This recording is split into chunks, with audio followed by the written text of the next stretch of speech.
Assalamualaikum warahmatullahi wabarakatuh. Nama saya Ricky Febrian. Dalam video ini saya akan menjelaskan apa yang dimaksud dengan surat kuasa yang dibuat oleh penggugat, apa saja unsur-unsur yang ada dalam surat kuasa tersebut, termasuk dalam surat kuasa apa surat kuasa yang dibuat oleh penggugat, dan bagaimana contoh dari surat kuasa tersebut. Surat kuasa yang dibuat oleh penggugat yaitu dikenal dengan surat kuasa khusus, yang mana surat kuasa khusus itu adalah surat kuasa yang dibuat untuk suatu perkara tertentu dan untuk satu tingkatan pengadilan pada lingkup badan peradilan tertentu. Nah, untuk memahami pengertian kuasa secara umum, kita dapat merujuk pada pasal 1792 Kitab Undang-Undang Hukum Perdata yang berbunyi, pemberian kuasa adalah suatu persetujuan dengan mana orang memberikan kuasa kepada orang lain yang menerimanya untuk dan atas namanya menyelenggarakan suatu urusan. Nah, bertitik tolak dari ketentuan pasal tersebut, dalam perjanjian kuasa terdapat dua pihak yang terlibat.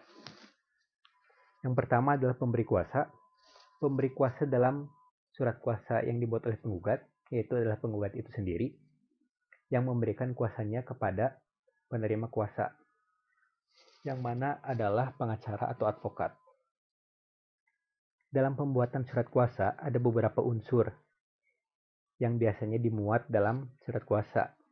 Yang pertama adalah identitas, yang meliputi identitas pemberi kuasa dan penerima kuasa, mulai dari nama, alamat, umur, agama, pekerjaan, dan kewarganegaraan.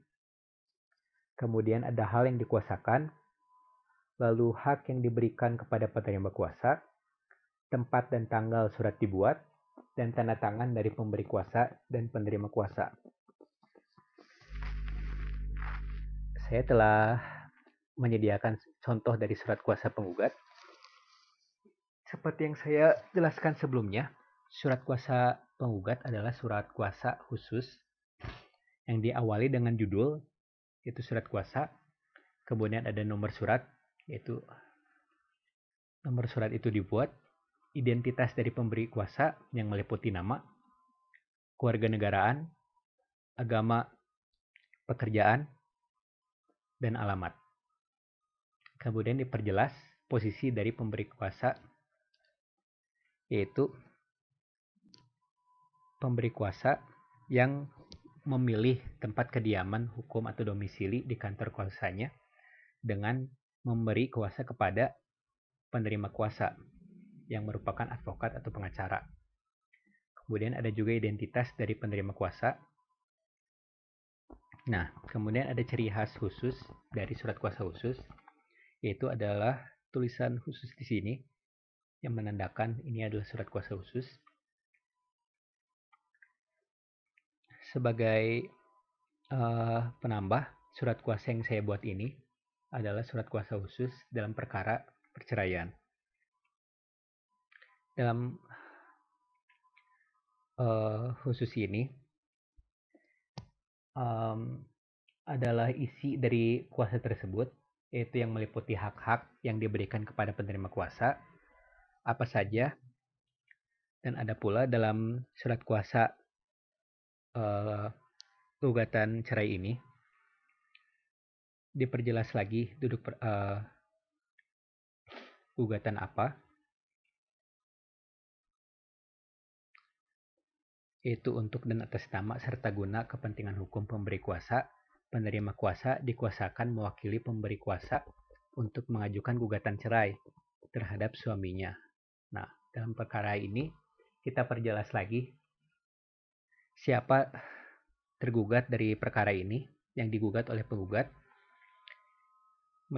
Kita cantumkan lagi identitas yang meliputi nama, tempat tinggal atau alamat, dan di lingkup pengadilan mana perkara ini, yaitu Pengadilan Agama Bandung. Kemudian kita perjelas lagi di sini hak-hak yang diberikan kepada penerima kuasa, yaitu menghadiri semua persidangan di Pengadilan Agama Bandung, membeli terhadap hak-hak serta mengurus kepentingan-kepentingan pemberi kuasa, menghadap dan berbicara kepada pejabat-pejabat, hakim, instansi pemerintah sipil, maupun militer di seluruh wilayah hukum. Setelah kita menjelaskan isi dari kuasa yang kita berikan kepada penerima kuasa, kemudian adalah tanda tangan yang menandakan bahwa kuasa ini akan sah, yang biasanya tanda tangan dari pemberi kuasa yaitu di atas materai, yang di sampingnya adalah penerima kuasa. Kita cantumkan juga di sini yaitu tanggal dibuatnya surat kuasa. Dan seperti itulah bagaimana membuat surat kuasa yang dibuat oleh penggugat.